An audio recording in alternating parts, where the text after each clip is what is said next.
Talo for lava and welcome back to Breaking Waves. On today's show, we have a very special guest, the newly crowned Miss Samoa New Zealand, Precious Miriama Tusega. She is from the villages of Whaleatiu, Sasina, and Tuanai. Born in Samoa, but raised in Tauranga and Manurewa, Aotearoa. She was such a lovely, kind, and amazing young person to talk to, and I really enjoyed speaking to her. Enjoy the episode.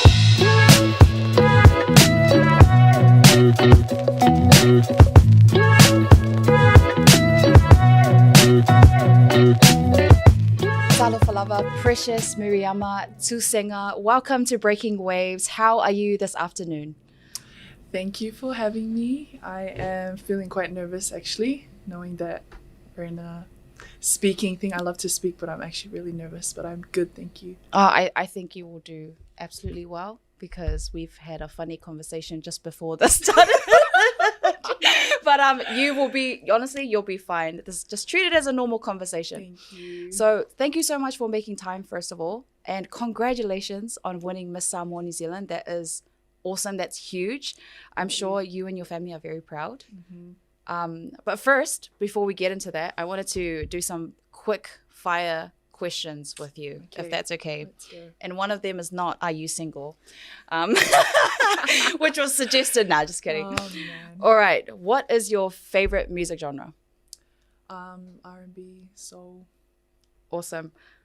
What would you do if you won the lotto? travel the world. Yep. What's your favorite Samoan food? Buluma. Wait, I was speaking Tongan. Bovi Masima. Bovi Masima. Yum. Oh my goodness. Savai o polo. Savai. Mm-hmm. What's your favorite part of New Zealand? Tauranga. Yep. Namanganui. Favorite Miss Samoa of all time? Whanoi Fafo has been someone that I've looked up to. Yeah. And what is your ultimate dream job? To do nothing. Get paid. That's the one. That's a good goal to work to. Thank you so much. And thank you for answering those questions. How was your pageant journey with Miss Samoa New Zealand? It's been a long time coming, and for it to just have gone so fast, it's been surreal, very rewarding, and eye-opening personally too. What were some of the highlights that you had, or some of the challenges that you faced? Yep, I can begin with highlights. One of the biggest highlights for me throughout this journey has been a connection to my culture. I know we say it a lot, but I was forced to siva. I didn't grow up doing a lot of siva Samoa. Right. And I believed that I was too tall and a bit stiff, which I was. But then with our practices that we had every week, we would have siva Samoa for our opening number. And just by that small act alone, I felt more at home with my culture, even though it's like something as small as siva Samoa, but it's actually huge in the way that it connects us to our culture. So that's one of my highlights. And also, I don't know if you know, but I had health as my pre-pageant. Right. Yeah.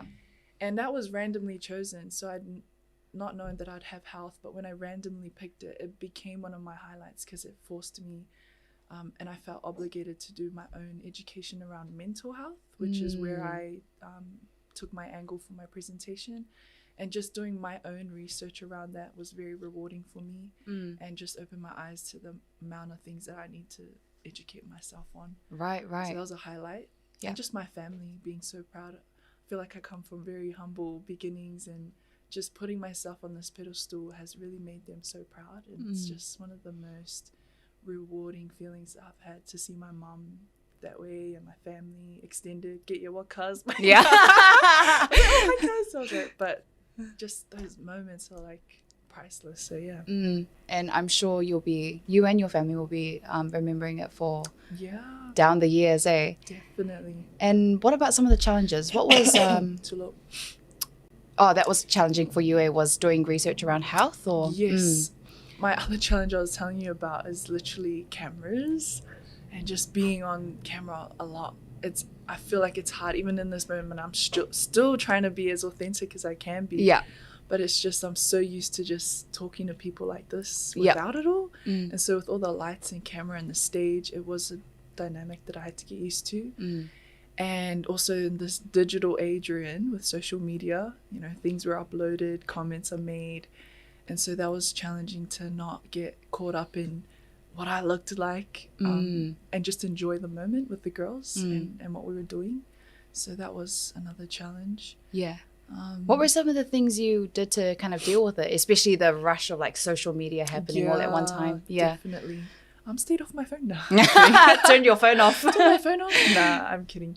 I was kind of like quiet in the social media space during it all.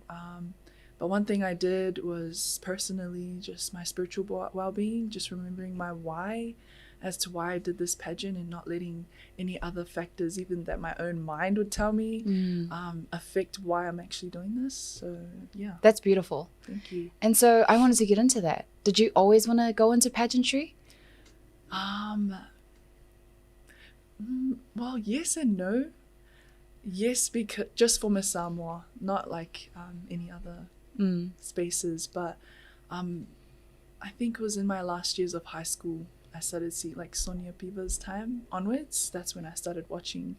And so, yeah, I had always had it in the back of my mind, like the very back, and I didn't tell anyone. Just because, things like that, you're like, oh, you don't want to know what they're thinking if you say it, even though they could really, really want the best for you. But I just was like, I'll just keep it quiet. And then I reached my age that I'm at now. And I was like, oh, you're getting old. So I saw the age limit, and it happened to be the age that I'm at now. And so I was like, oh, it's either now or never. So I just went for it.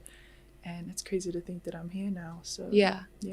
That's crazy. And what's kind of like, what drives you to get into pageantry? Oh, that's a good question. A lot of things personally. For me, it's a good leadership opportunity. I've always been in spaces to lead, even if it's just in my family as the oldest sibling. Yeah. And so this pageantry space or platform, I wanted to have it as an opportunity to get into more leadership roles, especially as I'm getting older. I think it was a good networking opportunity and self-growth, of course, just like my sisters as well. Yeah, that's absolutely beautiful. And I'm sure a lot of girls, Samoan girls, can relate in regards to wanting to go for Miss Samoa, 100%. but then like having to fight with the thoughts that everyone gets, whether it be self-doubt or things like that. What kind of gave you confidence to overcome those types of mindsets? You're very right. The mindset's real, and knowing that pageantry, just that word, beauty pageant, you automatically think you have to look a certain way, act a certain way, and that kind of got to me too. But sorry, the question was wait, you said other girls. How did you overcome those mentalities? Those it's my upbringing and the way I was raised to remember who I am. It's cheesy, but it's true. When one knows who they are, everything else doesn't really matter. It does affect you, but it doesn't change the reason why you want to go in. So it's amazing. So knowing who you are, and what you have to offer. So there's been a lot of discourse around Miss Samoa, and one of the ones I'm really interested in is, should anyone competing for Miss Samoa, New Zealand, Australia, or the one back home in Samoa, should they know how to speak Samoan? And it's been quite controversial online, and there's been comments left, right, and center. I wanted to get your thoughts on that. Do you think it's important for Miss Samoa to know how to speak Samoan? Yeah, that's an awesome question. Needless to say, our language is very important to keep alive. And so, respectfully, I do believe that that is definitely something that should come with a Tamaiti Samoa that wants to run in this space. Because if it's somewhere that we promote our language, it should be used.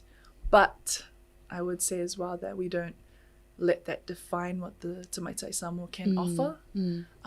Because we also are trying to promote Samoa to the world. And English is kind of like the universal language. So that intercultural competency is still needed.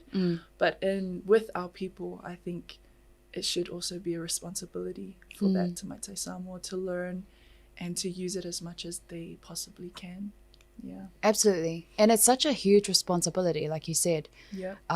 You're going to be fronting Samoa in tourism, even in other ministry requirements that will be taking place if, when the winner comes forward. But I think a lot of people are mixing up like just learning your everyday language as a person who is not in that role.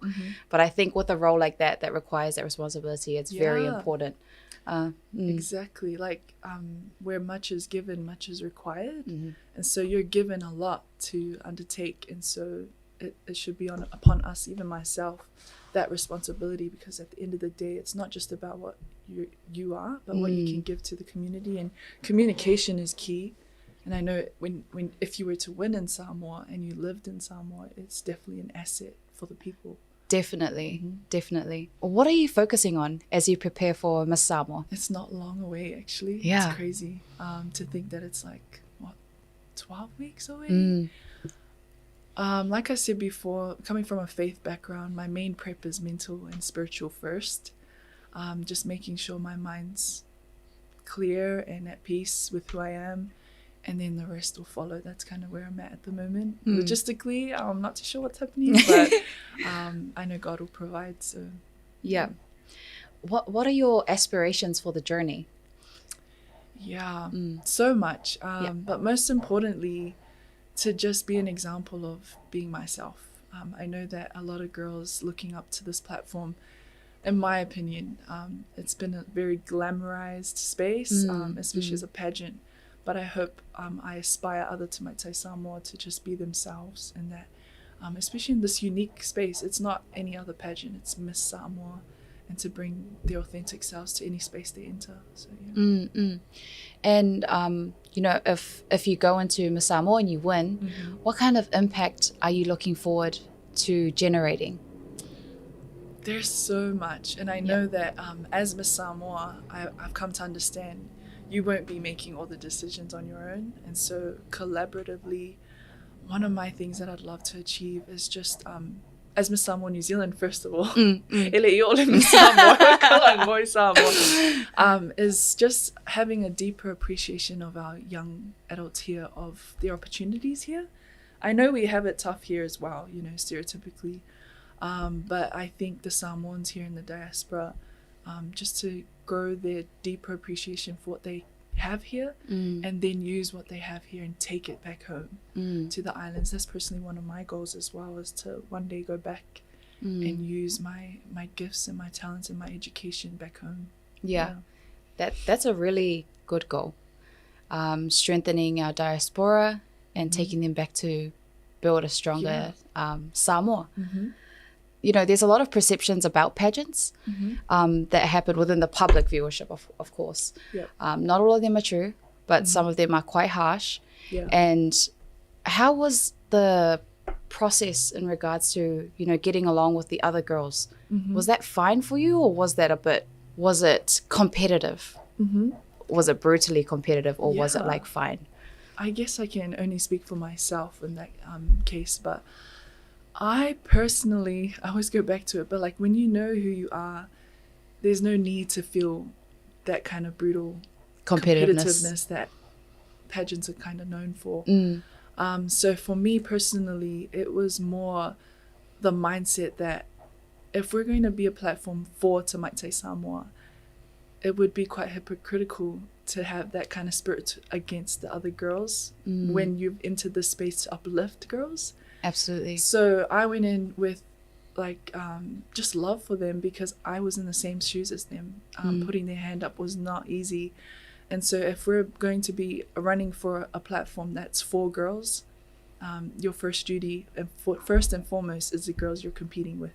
So that was my mindset from day one. Even to this point, I don't represent myself.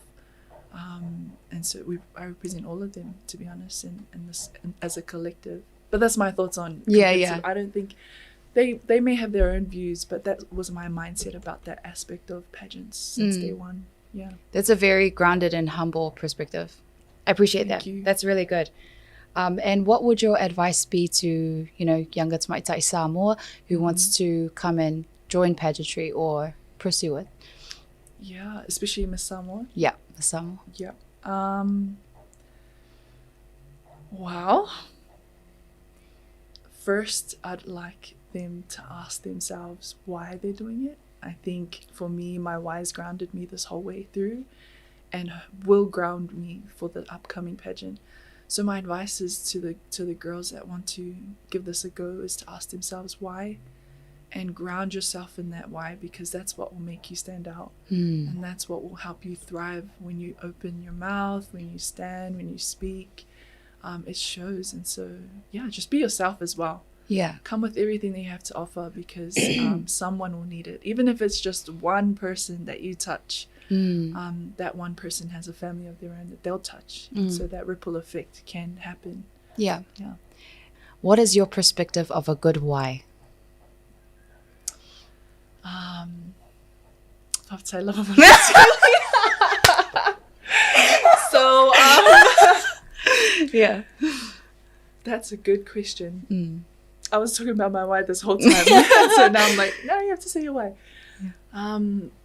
Like I said, I entered this space in hopes for an opportunity to lead, but e le alanga upu e mai o le pule, o le ala i le pule, o le tautua.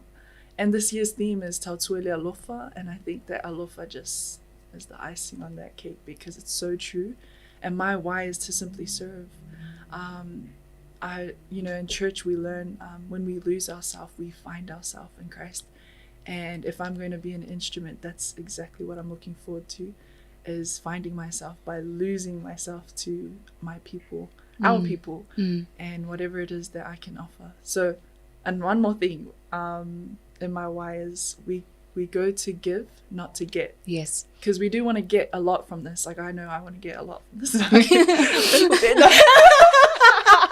Kidding. Oh, no, she's definitely from Sasina. I want to get a lot from this, and I already have. But I think the key message is, what do you have to give? Yeah. That's more important than what you're going to go in and get. That includes this crown that I've got now and everything that's on its way. It's more about what I can give. And that's what's more rewarding in life, right? Yeah. In any space we're in, it's what we have to give that really makes everything. So, absolutely. Yeah. Thank you so much, Precious, for taking your time to come on to Breaking Waves. Thank you. And when you go and win, you will become... when you go and win, I will be happy to do a follow-up interview on your entire journey coming back home. Much, sis. And I wish you all the best. You have such a beautiful soul, and you are a beautiful woman. And I hope that you achieve everything that you've set out to achieve for our beautiful country of Samoa and for women in general. That's right. Yeah. So yeah, all the best. Thank you. Whaftai lava.